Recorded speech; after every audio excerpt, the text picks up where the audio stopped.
We are now once again request Himanji to kindly present green certificate to Shri Kamala Vardhanji and welcome him to this conference. Swagat Aapka. May I now request conference. World India 2025. Very deeply honored with the presence of our distinguished guests this morning.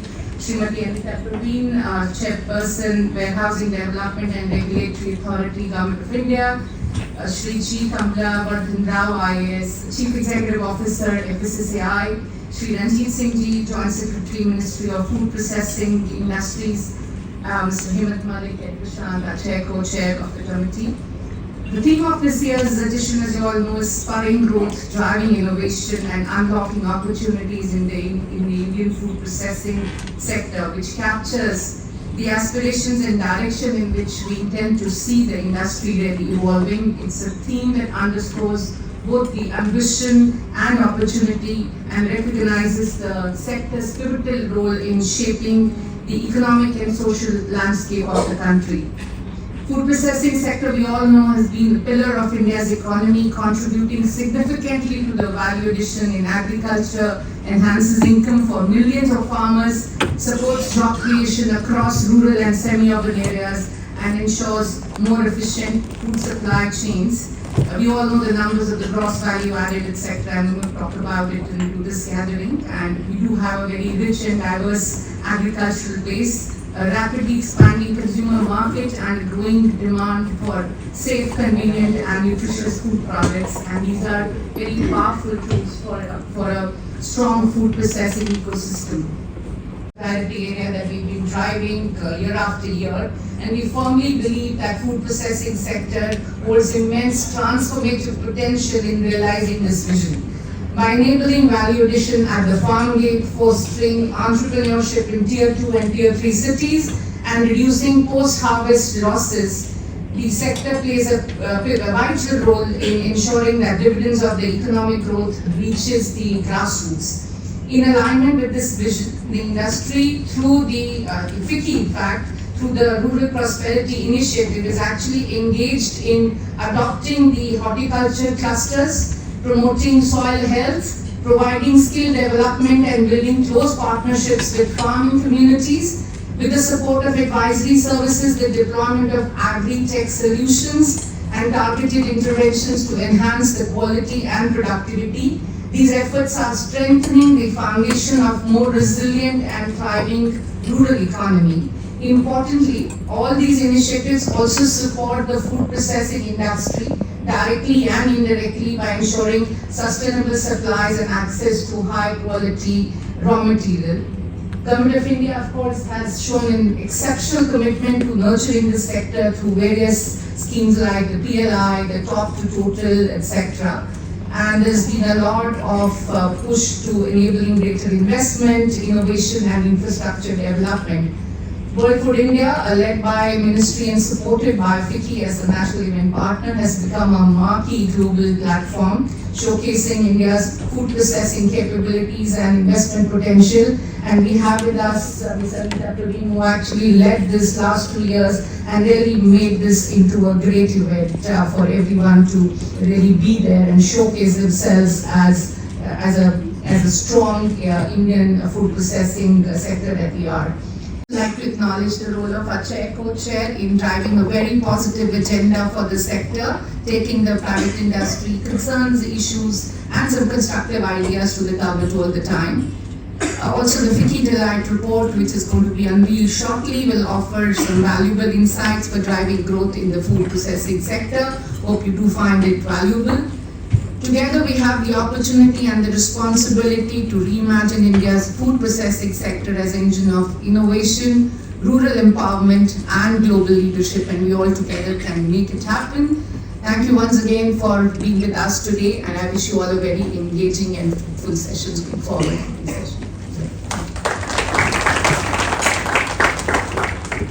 Thank you so much, ma'am, for that wonderful. Srimati Anita Praveen, Chairperson, Warehousing Development and Regulatory Authority.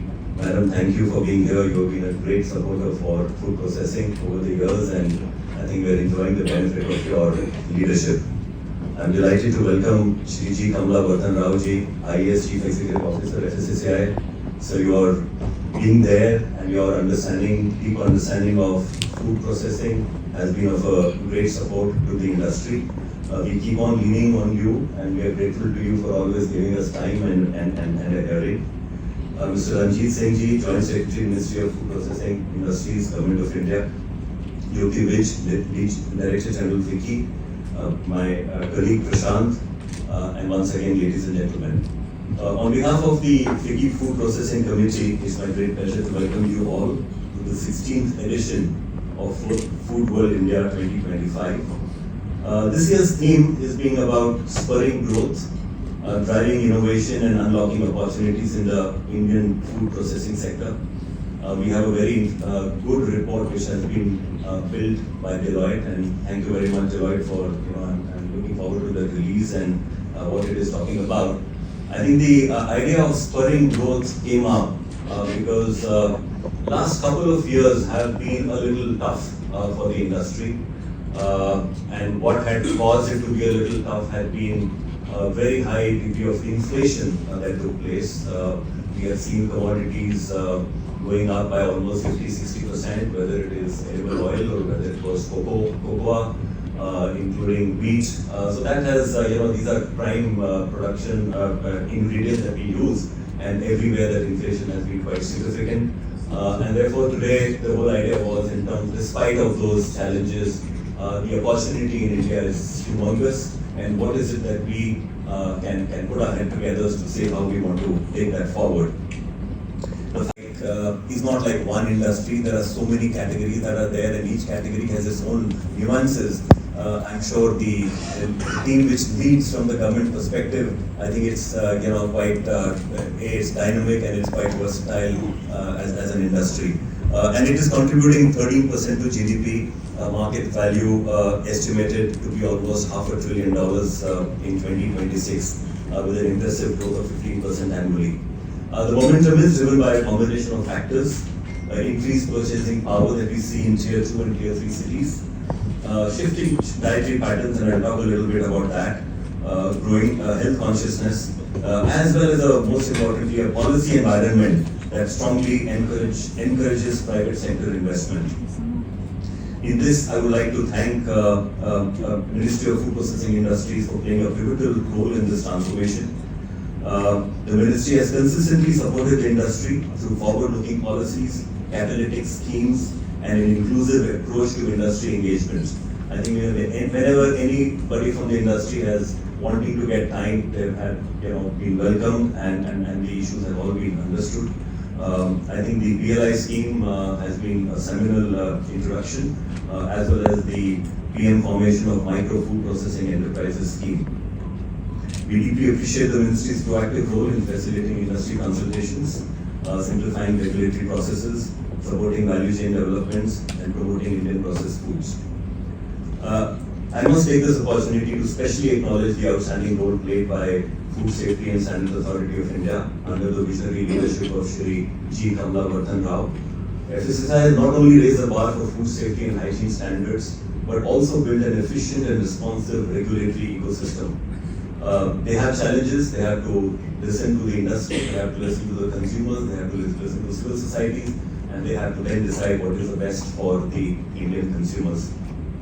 I think the digital platform like FOSCOS to fast-track licensing, import facilitation, and promotion of food fortification, FICCI has truly emerged as a collaborative enabler for both the consumer and the industry.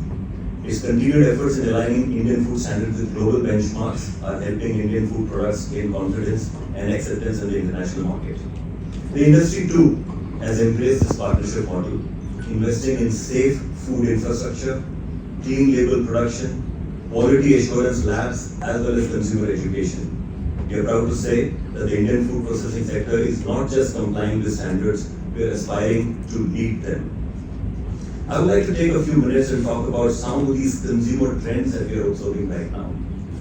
The most important trend that I see, that we see, is around health and wellness. I think the narrative has completely evolved. A lot more consumers are talking about their own health. They look at the food. They read the back label. They look at in terms of, and today two broad themes that are really being talked about and experienced are, one is around protein. And therefore, consumers are understanding why most Indian consumers are deficient in protein, and that understanding is coming about. As well as the second is what we see is as far as gut is concerned. Protein and gut are two frame of references which are coming in by all products, and I think all manufacturers are looking at how to add their product or to launch new products. We've had new launches of B2C brands as well, looking at these spaces as well as our own solutions towards this. The second big issue, of course, is when we look at from a climate perspective, because our backend is agriculture, and we have seen that if there is some vagaries in climate, make a big difference in availability of raw material. We've had 2 years of difficulty from a wheat perspective. This year has been good, so that is great. But then, Rao, Chief Executive Officer FSSAI, Ms. Jyoti Vij, Director General FICCI, Chair FICCI. Outside, I would like to congratulate FICCI for organizing this important event to discuss the progress and future of food processing sector in India. Food processing sector plays a pivotal role in agricultural diversification, value addition, reduction in post-harvest losses, and creation of surpluses for exports.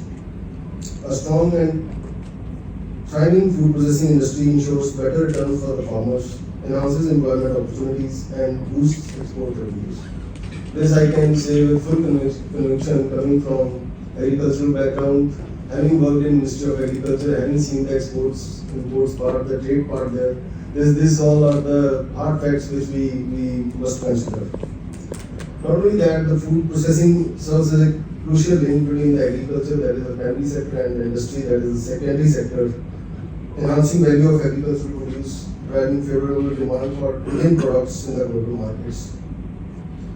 To realize its potential, we must continue to operate processing, packaging, and storage distribution so that both domestic and we are able to meet both domestic as well as international standards.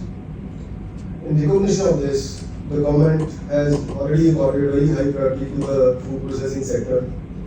The Ministry of Food Processing Industries, which I represent today, is implementing key initiatives in the sector, which includes Pradhan Mantri Kisan Sampada Yojana, which is like a umbrella scheme covering diverse sectors, starting with the diverse part of infrastructure creation, starting with the cold chains, value addition, agro processing clusters, as well as R&D and food testing laboratories. And food testing laboratories, form a very important component, a very crucial infrastructure for maintaining the quality and standards, and for the industry to meet those standards which are set by the regulatory authorities. The ministry also has been running the production-linked incentive scheme for food processing industries, as well as the Prime Minister's formalization of micro food processing enterprises to promote infrastructure, development, innovation, and entrepreneurship across the country. These schemes are demand-driven and pan-India in scope, ensuring balanced and inclusive development, especially in rural and backward regions.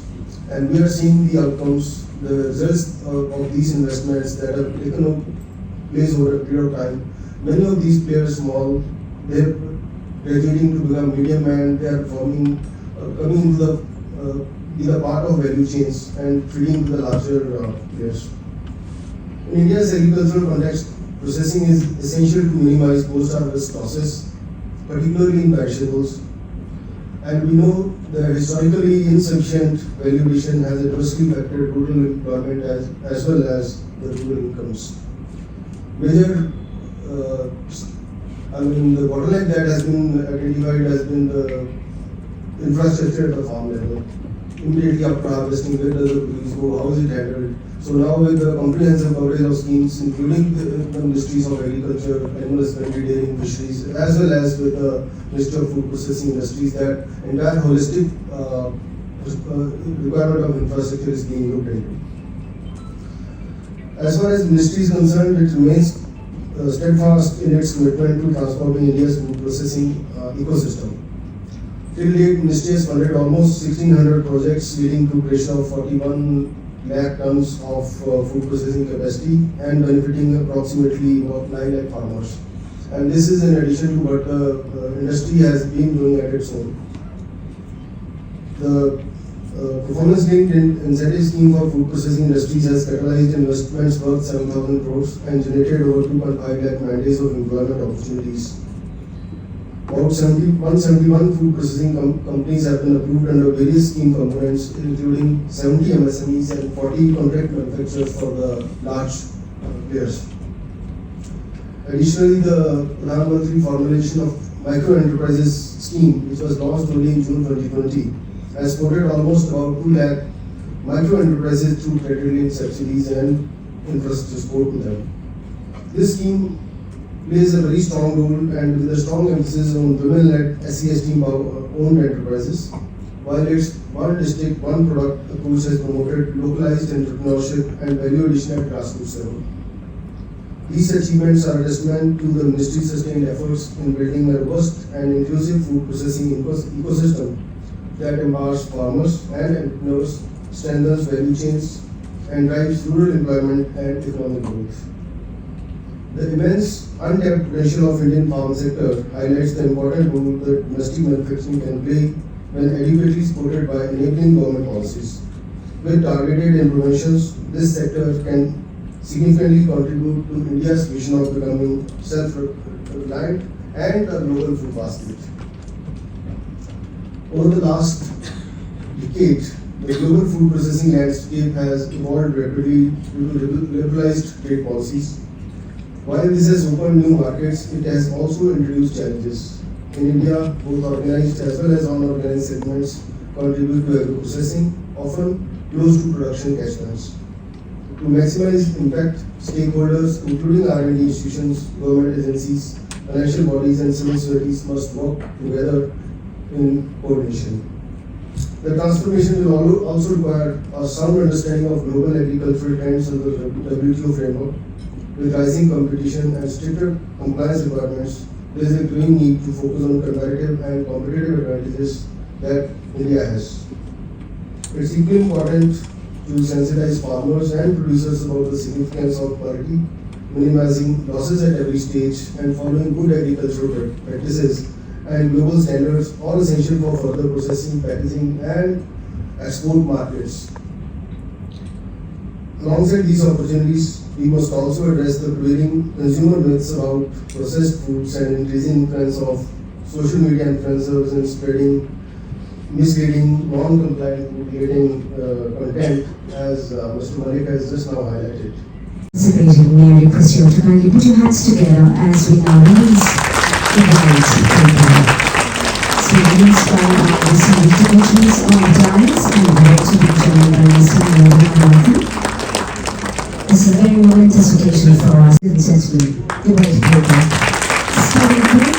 Good morning, everybody. Namaskar. Respected Manita Praveen Madam, respected Jyoti ji, Hemant ji, Ranjit ji, Prashant ji, ladies and gentlemen, it gives me great pleasure that I am with you today. Of course, I am meeting you every day, in all other forums. I keep interacting with the stakeholders in the food sector. In all our scientific panel meetings and scientific committee meetings, wherever we interact with the stakeholders, here are always there with us. And in fact, I don't have to speak much about the food sector because all of you know more than me. And as a regulator, food regulator, I can only speak a few points which I thought I must share with you today, which I have been sharing with you every time. But what are the things that at the national level which are emerging, which I would like to communicate to you. Not that you don't know, but with any new things that are coming up, the difficulties that we are facing with the industry, or the difficulties that the industry is facing with the food regulators here, and how is the government bridging the gap between to resolve these issues is what I think I should be focusing on, rather than putting too many statistics about production levels and distribution levels and the number of how it is mushrooming, how the sector is growing in a big way. Having said that, I would like to start with saying that today's newspaper I have read our Honorable Agriculture Minister quoting about the production levels, agricultural production levels, how much they have gone up. Almost from 3 to 3.5% is the growth that we have witnessed in the last season, thanks to good monsoon for us. Total value of this agricultural production was 24.7 lakh crores is what he has mentioned yesterday. Any growth of 1.5 to 2% is a really good growth for any nation. That is the case, then 3 to 3.5% of growth is really boon to our country vis-a-vis the food sector. And at the GDP level, the growth is almost per annum, year on year basis is almost 8.8% growth is being witnessed. This really gives great opportunities. The book which we released just now is that unleashing the opportunities. Opportunities are there in terms of introduction of new technologies, in terms of introduction of innovative methods in the agriculture processing, in terms of agriculture practices, new agricultural practices, which includes AI and other technological innovations which we are witnessing. I was fortunate last year. I had gone to villages in Telangana state where I saw, as a part of FICCI Bharat,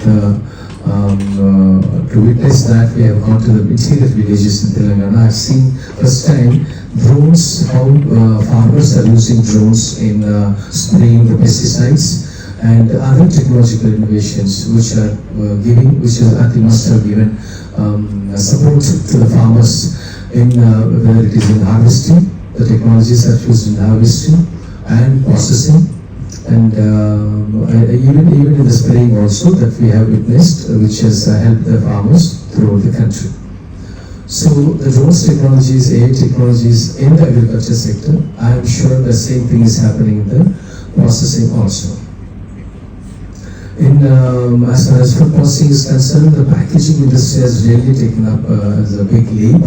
And what we saw is that earlier small packets just come like that. Now packaging has got so many varieties of packaging has come out, and this is really helping the consumer, the customer to make choices. The choices better in picking up the food products.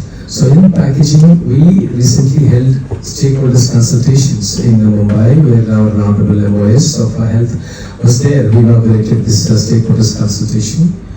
We want to have the stakeholders consultation everywhere. Last time, 2 months back, we had on pesticides, and Vigyan Bhavan, we called the stakeholders and we interacted with all of you. You people were there, CAI, FICCI, and all representation were there. Similarly, the packaging thing we had in Mumbai. There we got a lot of inputs, and you know very well the Minister of Environment and Forest has issued notification regarding the usage of plastics, and we are also following this RPET thing also is ready for all of you. So consumer is also health conscious now, therefore whether we should go for the plastics or alternative technologies to plastics. I am sure the industry is exploring the possibilities of going for biodegradable technologies as far as food packing is concerned, especially the high-risk commodities. FSSAI has notified 9 products as high-risk commodities: milk and milk products, fish and fish products, meat and meat products. Drinking water now, it is also declared as high-risk commodity, you know very well. So when we say high-risk commodities, the inspection levels will be more, the SOPs that we have issued are much more stringent. So these things, and I think I'm sure you're taking care of how to come out with the stricter adherence to the rules as far as the packaging is concerned, the manufacturing of is concerned, and the delivery is concerned. Delivery, why I am saying is because the e-commerce, most of the people, earlier days are gone where we go to the supermarkets and pick up the products. Now everything is coming home, supermarkets are coming home. So in the delivery also, I'm sure they must be taking care. Now we are talking about, just Ms. Hemanji was talking about the nutritional part of it, nutritional aspect of it, which I would like to focus more because Anita Praveen Madam is already there. She will discuss about food processing sector.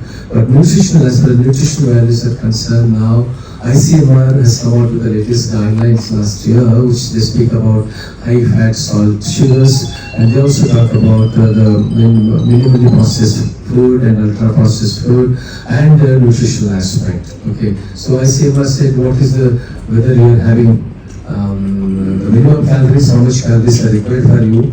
I'm sure educated people like you must be weighing the morning breakfast, how much calories getting into your body, afternoon how much calories getting in your body, and every food packet has got how many, the RDA, 1 RDA, and everything. Educated people know about it. But what about the rural areas? What about the women folk in the rural areas? How do they know whether they should take 1800 calories or 2000 calories or 2100 calories? Thanks to our medical systems in the villages, they interact with the self-help groups there and Anganwadi workers. They all know about how to educate the local people about the nutritionist consumption level, food consumption level. So as per ICMR, they say 55% calories should come from carbohydrates, 30% from fats, and 15% from protein. So, but is that protein getting into your body or not? Just now, Amy was mentioning about what is the protein source. The soya is the only alternative source for the non-meat eaters. So how much soya you have? Other dal, whether you're going to get the same dal, per kg, per whatever your weight is 60. So 60 grams of protein. It is the marking for everybody. So whether you get 60 grams of protein with a 60 kg weight in regular dal that you eat in the morning, afternoon, evening, our average consumption is less than 1600 calories. Whereas in USA, the average consumption is more than 3800 calories. In UK it is 3400 calories. In Saudi Arabia it is 3200 kilocalories, the average consumption. They take calories in the form of fat, whether it's cheese, the milk and milk products, meat, hamburgers, beef burgers, steaks. So they are meat consumers, therefore they eat a lot of, they take their calories from the fat, whereas we have to depend, being the agrarian economy, we have to depend on wheat, rice and other sources for our calories. So but as far as the nutritional aspect is concerned, the micronutrients, how much you are getting into the regular food. Now you have cooked food at home and there's a manufactured food. Now people are shifting more from cooked food to the manufacturing food. People don't have so much of time to cook at home, so we depend on all of you. So whether it is biscuit or the milk, MVP is what I call, milk, bread, biscuit and sweets. So this MBBS thing, so we depend on all of you. I want to have my bread from the market. I want to have my noodles from the market. I want to have my Kellogg's from the market. So everything is from the market only, except cooked food and the foods. I don't eat anything else. So desserts, all desserts. Earlier, mothers used to prepare desserts. Now, I don't know how many wives are preparing desserts, but definitely we depend on external market to get desserts after 10 o'clock in the night. So dessert is compulsory for us. Interactive session at FSSA, all the stakeholders scheme. FICCI is always with us in understanding our regulations. One point I want to lastly mention and close is that Honorable Prime Minister has mentioned recently about the increasing concern about obesity. Why people are becoming Indians are becoming obese, probably because of the excess consumption of sugars. And what Honorable Prime Minister has mentioned that oil, 10% oil kam kijiye, so that you can reduce your obesity. So we are also, maybe you can also take up this cautiously, and we are generating awareness among public to reduce consumption of oils and of course sugars. What is that you can give to the next generation? is only the less of plastic and less of shoe. Thank you so much.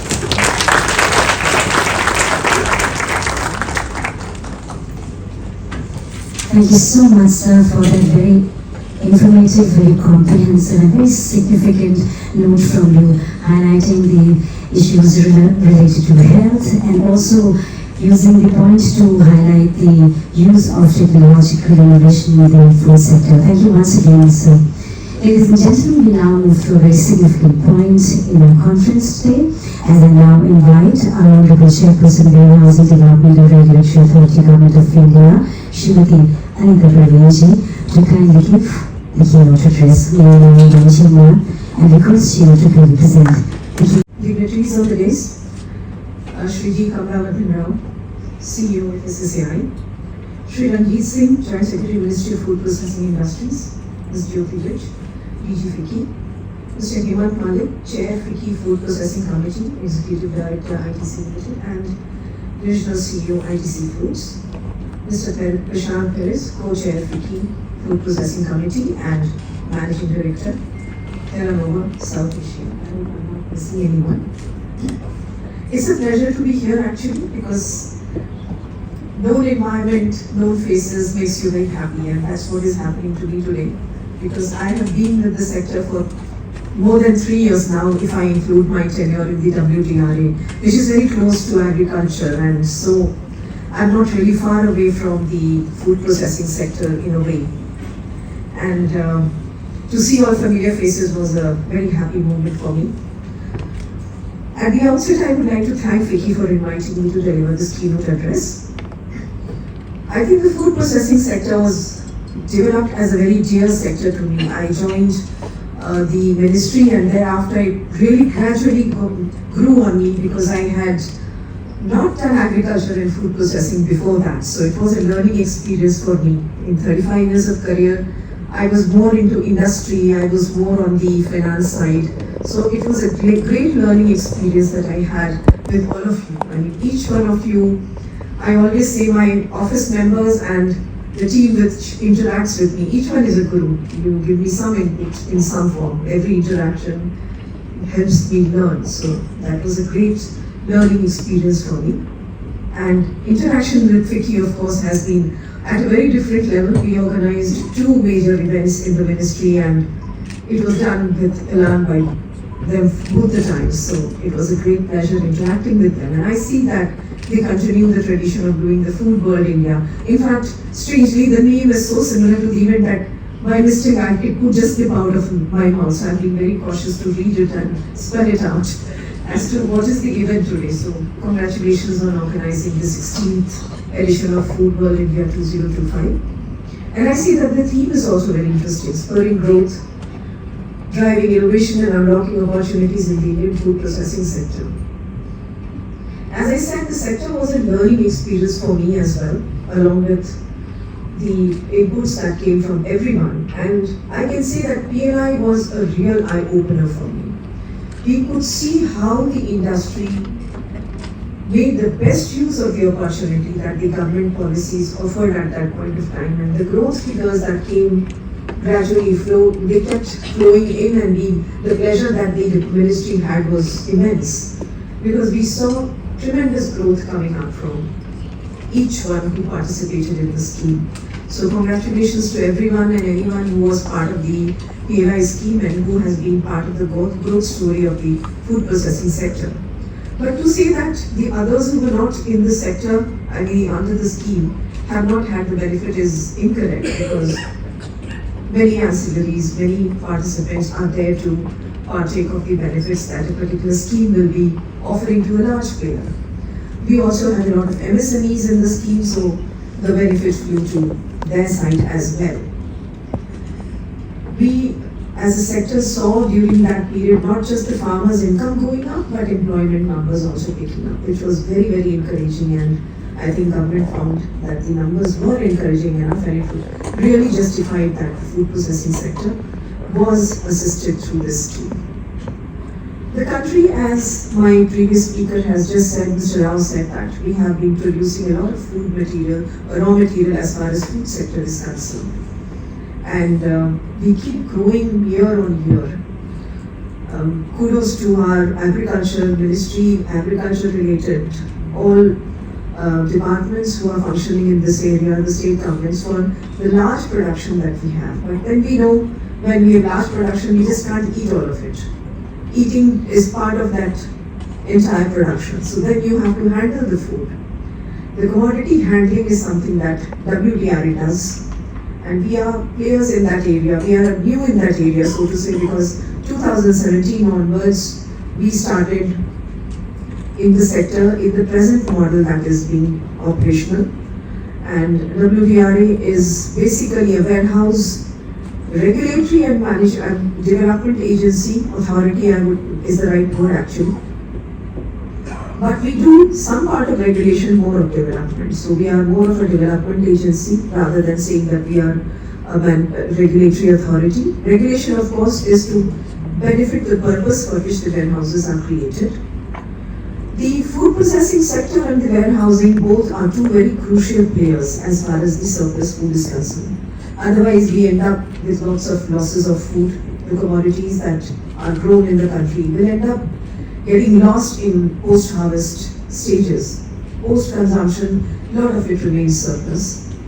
There is an efficient management of commodities that the warehousing process does. And we create a cost-effective hub and spoke model in the area so that supply chains are sustained as far as food products as raw material is concerned for the food processing industry and for consumption, both purposes. So we probably are contributing a bit in keeping the logistic costs lower. Today we are struggling with 14 to 18% logistic costs, and I'm told that the international standards are 8%. So the gap somewhere, including other sectors, probably warehousing also has a role to play, and we hope that very soon we will be contributing more than enough in helping sustain the quality of food as far as possible and making it available in off time. Agriculture gets affected strongly because it's a very cyclical business. You have the produce in a season when it is too much, and when you need it, it is not available or available from some imported sources. So warehouses come into the play there. We cover entire non-captive warehouses as far as the storage is concerned. And when I say non-captive, for example, a sugar mill has its own storage go down. That probably does not come under the warehousing systems as of now. But anyone and everyone who's storing in someone else's warehouse can, so to say, that we are in a non-captive setup. The warehouses used by government, warehouses used by the private sector, all categories are covered, and today we have over 1 lakh identified warehouses that we are aware of, and we are trying to bring in as many as possible in the fold of the WTRA. The Warehousing Development Regulatory Authority is not created only for the farmers. We do serve the farmers, and they are our primary targets. They are our primary customers, so to say. But the private sector, the state governments, the Government of India storage capacities that are created under the two major institutions of CWC and FCI are also part of this warehousing network. And this network is an important one because ultimately they are huge storage capacities that are created under them. We cover regular godowns, which are the warehouses, the plain ones, the environment controlled ones, the silos, the cold storages, all category. There is no distinction as to which kind will be covered by the WTRA. And every warehouse which has a possibility of storing commodities and has the possibility of creating liquidity out of it will benefit if they get associated with the Warehousing Development Regulatory Authority. The unique thing that this organization does is that it just does not ask you to store your produce inside a warehouse. We say, against those stored commodities, go ahead and take the e-negotiable warehousing receipts, which are issued by our two repositories, which are located in Mumbai, but of course they have their wings all over the country. Against those ENWRs, you can go for pledge finance to any bank. and will be benefited from liquidity as a consequence of the stock that is lying in your warehouse or godown, which otherwise would have sat idle. But this potential is something that I think we all must look at the possibility of exploring. We at the moment cover 164 commodities, and we are working towards expanding this list. When I say commodities, if it is rice, we don't just cover kind of basmati or something. We cover various categories of rice, various varieties of rice, and the warehouses are responsible for the assaying and quality maintenance of the produce that are stocked with them. And we do regular inspections at the time of registration of the warehouses. We ensure the quality standards are met, and on a 6-monthly basis, we also take care that the stocks are available. So it's a kind of assurance that the system provides you when you're storing your commodities somewhere.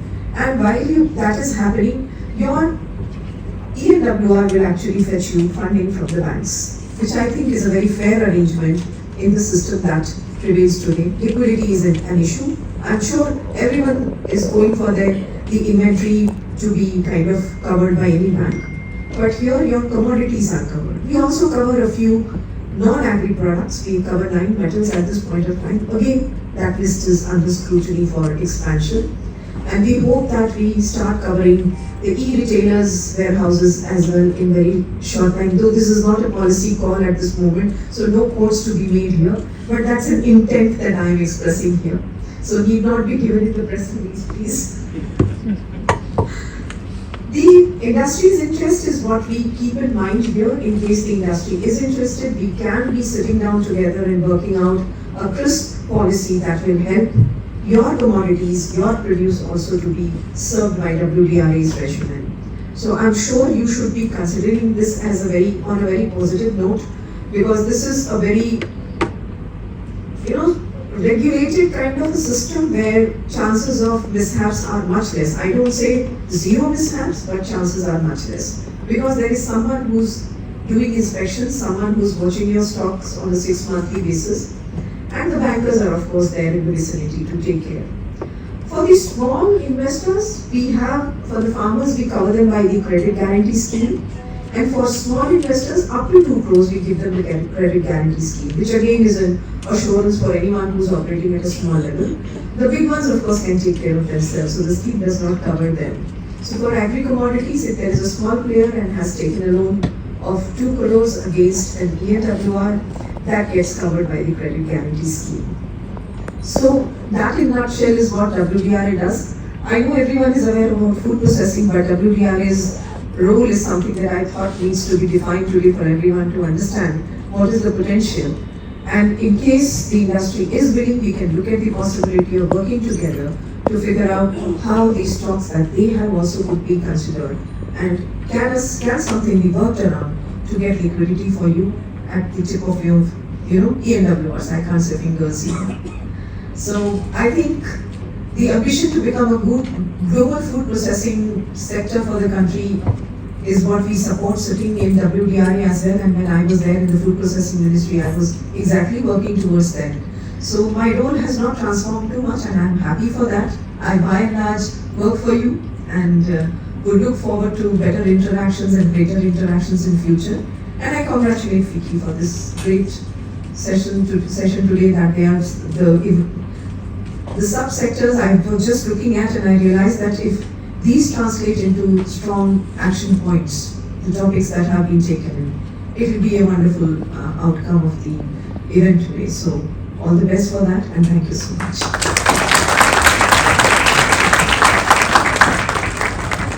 Thank you so much, ma'am. Indeed, very illuminating and very powerful points were put forward by our honorable guest, Srimati Anita Parveen, who is the chairperson of the Housing Development Regulatory Authority, Government of India. Thank you once again, ma'am, for bringing in and sharing your thoughts about the sector in totality, highlighting about the farmers, the warehousing, and also the promising future of the sector. For the future. We've seen that the Indian food processing sector stands at a pivotal moment. We have a dynamic consumer base, but we are also backed by a very responsive policy environment. And that's why it augurs so well for the industry. It's a sector full of promise. It's poised to cross 700 billion by 2030. and more importantly, ready to transform how 1.4 billion Indians eat and thrive, while positioning India as a global leader in food processing. We are deeply honored to have had the keynote address for this 16th edition of FICCI Food World India by Srimati Anita Praveen, Chairperson, Warehousing Development and Regulatory Authority, Government of India. A powerful message sets the direction for the future of the Indian processing industry. Manage our food surplus, give more predictability to supplies, bring liquidity to the stocks in our warehouses, and even the vision to have our logistics cost come on par with the averages of the world from 14 to 8%. All this is going to go a long way in making India one of the big powerhouses in global food processing. Thank you, ma'am, once again for your words and your support to the industry. A special thanks to you, Sri Ranjit Singh, Joint Secretary MOFPI, for your consistent support for the food processing sector. I think you spoke so passionately about the role food processing plays in minimizing our food surplus and post-harvest losses.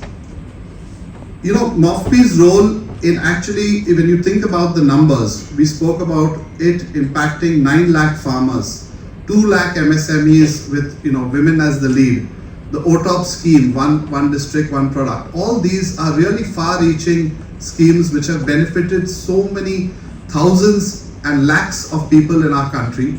It goes a long way in boosting the rural economy, which we know is the bedrock of India. I also want to thank you for taking on the issues facing the industry with misleading social media, misinformation that has been spreading. It's been a very proactive role that has been taken, and we'd love to keep partnering with you to addressing the same. So thank you once again for your support. Equally, it is so good to hear about the kind of way that technology like drone technology is reaching the deep rural parts of our country, because when something like that happens, the future is going to be bright. You've taken on the entire point on nutrition, and I think you said it very eloquently that we play a very important role, whether it's in the providing macronutrient or micronutrient deficiency gap fills for the Indian consumer. And I think as an industry, and I speak on behalf of all our colleagues, I think we are here to partner you on the same. We both have the same intent to make sure that Indians have the right nutrition profile with the right information to make the right choices about the nutrition that they give their families, their kids, for a healthier India. So thank you once again for all your support, sir. With all of you today, my pleasure. So what we will do is, since morning we've been hearing quite a few things that's happening on the food processing space. This session is specifically around how we expect consumers changing, how do we see them changing already, how do we see them changing going forward, how does the consumer, how is he or she evolving, and in that construct, how do we see this space also evolving, right? So that's the topic for our conversation today.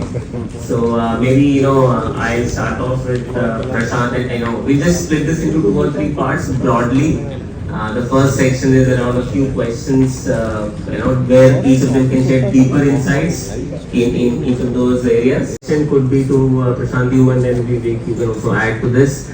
But we have seen a lot of things since morning, right? And also aspects like screening, HFS foods, scrutinization of ultra processed foods.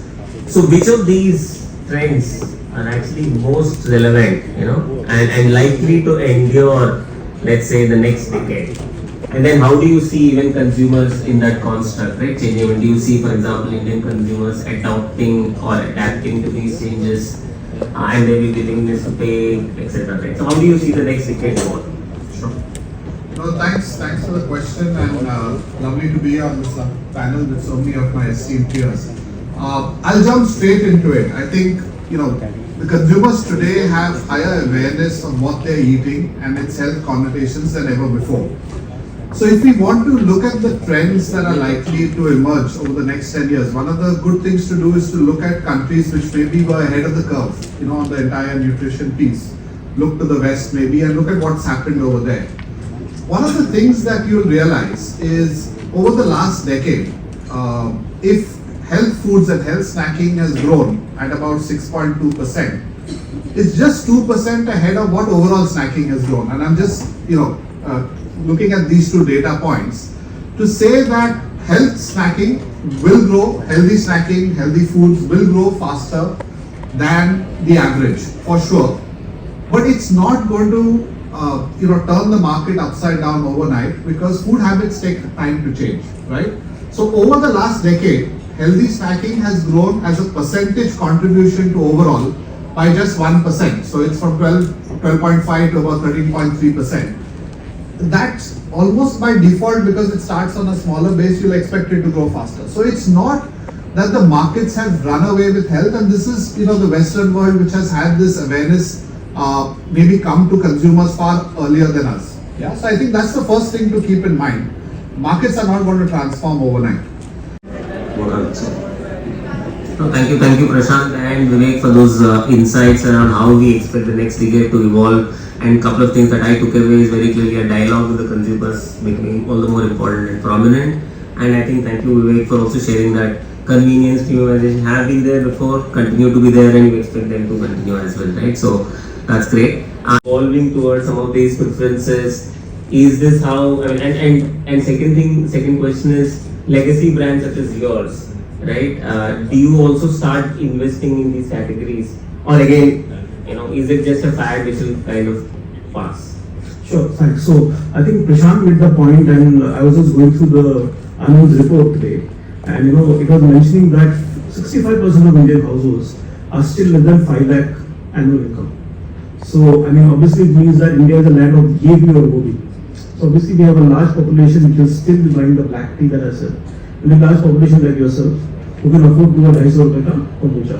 And I think as manufacturers we have to appeal to both, but we have to also keep in sense the proportion that both have to grow. And Prashant, the example of the snack or whatever you gave was a great example. So yes, we do have healthy products. We have a green teas, we have a range of green teas, we have a range of kahwa, which is very good for your health if you have it once in a while. We have tea only where we sell healthier versions of tea and coffee options. So really, the point is horses for courses. You can never wish away a large part of the business for any food brand will always be the large segment. And please keep one thing in mind, that tea is not unhealthy. I think Prashant made a point that neither is a biscuit unhealthy, neither is a snack unhealthy. Ultimately, how many cups of tea you will have? And you have 6 grams of tea and you have maybe 40 ml of milk along with it. And milk, like someone told me, potato, one of the panelists, is as healthy with protein and all the goodies that you can have. So I think it's about ratio and proportion. I think every manufacturer, like all of us here, we are responsible to give a range of products to meet various consumer needs and lifestyles, and that is how we also look at the category. Great. Thank you so much, Sanjay, for those insights. Now I'll come to you, Mr. Harish. Specifically, given that we all Indians like our traditional food, probably home cooked, hot, fresh, right? But at the same time, we are also seeing that increasingly, knowing that consumers are now aware that some of the frozen food is also equally, good, probably preservative free. So what are your, thoughts around how this evolution would happen? And specifically, if you see, India is not completely a frozen food category conscious country. I mean, if I go to some of the other countries globally, there's a lot more frozen food that gets consumed compared to what happens in India. So how do you see this trend changing?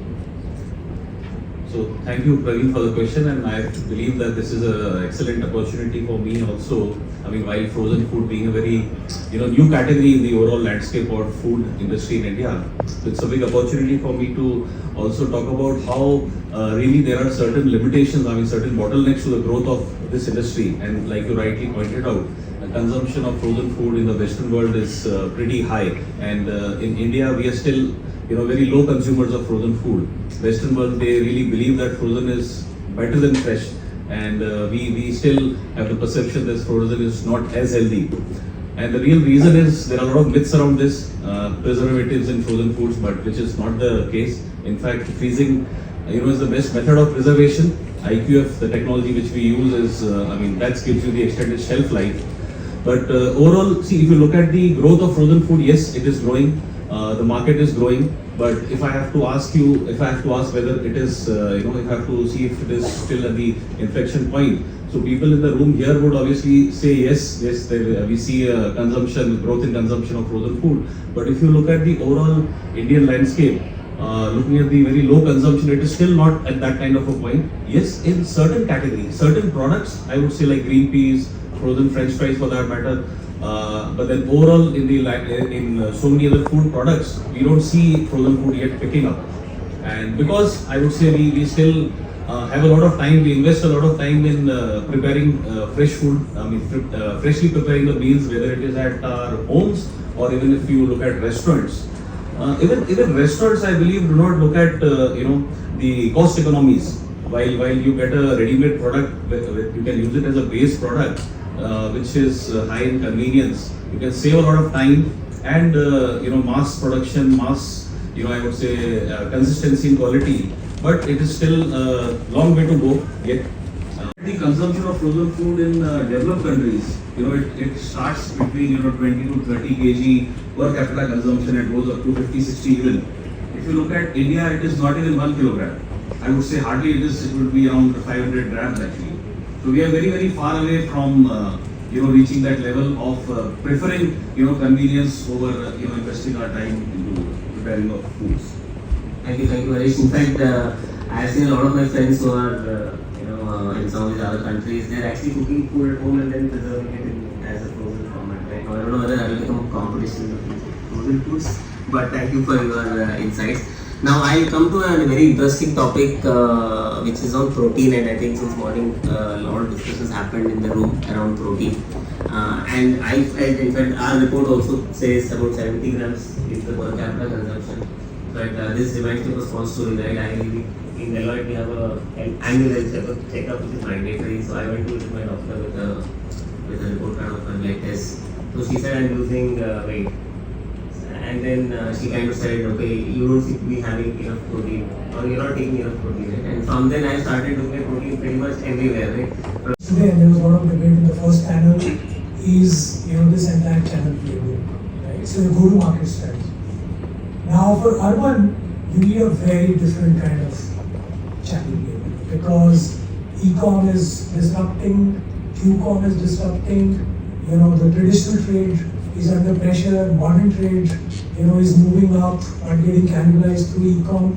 So therefore your go-to-market today has to be, like Sanjay said, horses for courses, which is able to address this consumer need by making sure that you're able to make, those price points and products available in each of these sectors, right? So rural has to focus on value, rural has to focus on low unit price point. E-com has to focus on premium assortment, something which does not cannibalize in your traditional trade. So I think it's becoming like a matrix or a grid. I think in Britannia we make sure that that grid is very, very clear, and we make sure that both the patterns in rural as well as urban are taken care of, right? So we have some assortment which is very specifically targeted for rural, right? And then we have got digital first brands which we are launching through e-com, which then goes offline, and that is how we are building this entire rural and urban consumption. Thanks. That's the question, right? I mean, how does this generation kind of differentiate their food choices? Is there any differentiation that they demonstrate, or it is largely linked to cultures, etc.? Are they associated with it? And again, maybe Prashant, maybe any of your many thoughts around this? Sure. Thanks. I think it's a great question, and rather than look at it as Gen Z alone, because the Gen Z millennials is what we call traditionals maybe sometimes. I think it's very important to realize that in India there are no averages, right? Sanjay again spoke about it, horses for courses. I genuinely believe that India is a very unique food culture, and let me say that in contrast to a few other countries I've had the chance to work and live in, right? If you see, you have countries like maybe Italy, Turkey, Thailand. They have very good deep roots, good food culture, good food that everybody enjoys. But in those countries, you'll find the people there not open to experimentation. And actually, you'll struggle to get a Chinese restaurant in Istanbul, for example, right? And I flip it to the other side, you probably have a lot of experimentation, global cuisine in countries like Netherlands and UK. But their own food is probably something not to be written about, right? So India, I believe, is genuinely a very, very unique culture where we are very open, very experimentative, both to food from other parts of India, so other regional cuisines, as well as international cuisine. And it's very well known. The Chinese food is probably the most inquired food in delivery services. We've seen Korean noodles go from 2 crores to 65 crores in 2 years' time. So this openness to experiment is so high over here. Openness to then innovate, and all Chinese food in India is actually an innovation. It has no resemblance to what you get in China. Given these channel preferences changing, right? I mean, how has it enabled you, right, as a company? I mean, are you able to now, become more, are you able to fulfill the demand better? Let's say in your case, cold chain, in Britannia's case, it is like you actually called out, right? Different channels for different consumer cohorts. And Sanjay, for you are in a format doesn't really impact you, right? So I just want to hear your final thoughts on how these channel preferences that are changing the consumers' buying patterns. Sure. So, Praveen, I'll go to the earlier question and then quickly come back to this. Sure. We were talking about how, Gen Z, millennials, maybe 40-45 plus people here or the older generation. One thing is very common in case of Indian consumers, it is, of course, we talked about taste. And second is the variety. We prefer to have a lot of variety in our food. And which is where with this new generation now and with more and more awareness, coming, especially on quality of foods and hygienic food products, right? Which is where packaged food comes into play.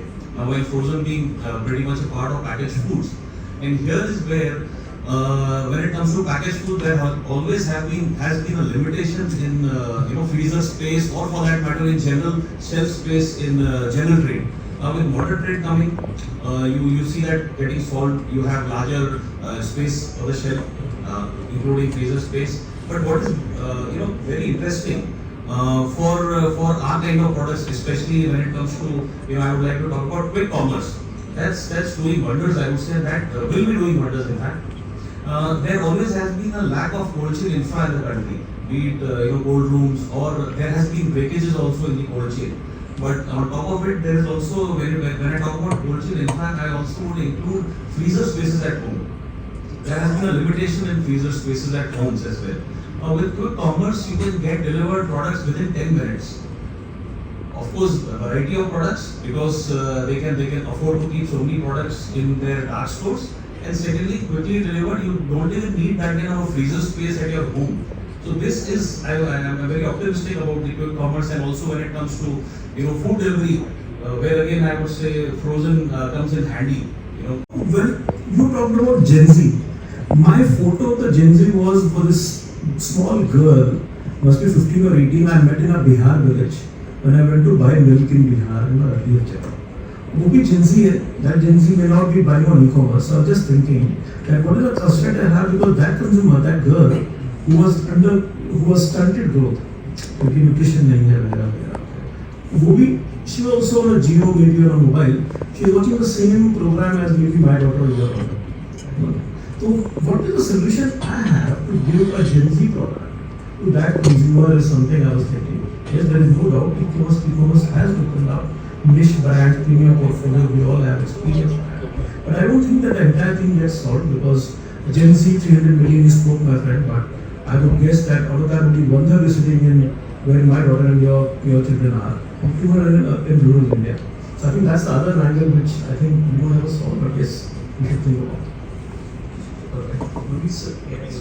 How policy and regulation can drive the future. For example, before setting any standards, we conduct something called risk assessment. And risk assessment has 4 parts. For example, hazard identification, hazard characterization, and risk characterization, and exposure assessment. The most important part of it is exposure assessment, which takes into the consumers of the country, our own country. So Regulations in different ministries do not really talk to each other. Many a times it's what happens. And then as industry, we just keep running from one to the other to explain what is our difficulty there and what is our difficulty that becomes a little odd, because every time we don't get the equal hearing from every department or every ministry. So I felt that when we are talking about regulatory areas, I think it would be really a great help if we could have a interministerial kind of body where we could bring some of our concerns which concerns multi-ministries, multi-departments. There was one like this at one time was operating in the Ministry of Food Processing and Initiative. So either MOFPI as parent ministry or FICCI as parent regulatory body. I think it's very important. If I can just give one example, saying on the plastic part, there is a regulation now that every manufacturer of every brand owner using rigid plastic has to mandatorily use a percentage of reused plastic. The rigid plastic to be part of it has to be reused plastic. It is becoming so very difficult to comply with it, because what happens is rigid plastics in most cases, rigid plastic containers are used by consumer till their life. They do not even come back to us. Even if we try, they will not come back to us. And hence, to replace that with even 10%, 5%, whatever it is required, it will be very difficult. When they come back, they are not at a stage of being used at all. So, this is just one example. There are other multiple examples of recycling plastic also. Consumer affairs, they had brought in a consumer marketing guideline, which had a lot of interlinkage, at the same time, a little confusing in context of advertisement and data processes there. So, if we could really have a interministerial group like that, which could listen to our concerns, which concerns different departments. Just building on the same, I think, and it's not just for FICCI, the entire ecosystem, like we were talking about in the morning. The food processing industry is a sort of on the continuum of agriculture to the consumer value chain. It's a you can't separate agriculture out.